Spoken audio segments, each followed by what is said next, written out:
Syederun sebanyak 100 orang pengurus organisasi siswa intrasekolah atau OSIS jenjang SMA sekota Banda Aceh mengikuti pendidikan dan pelatihan atau diklat penguatan kepemimpinan.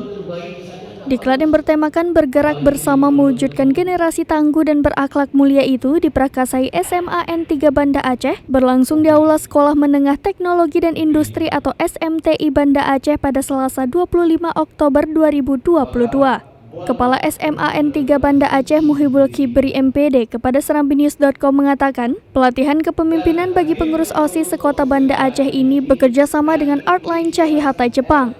Dikatakannya, peserta yang mengikuti kegiatan sehari penuh ini berjumlah 100 orang siswa terdiri dari pengurus OSIS dari masing-masing SMA yang berada di kota Banda Aceh. Muhibul menjelaskan, tonton video ini selengkapnya di YouTube Serambi On TV dan Facebook serambinews.com.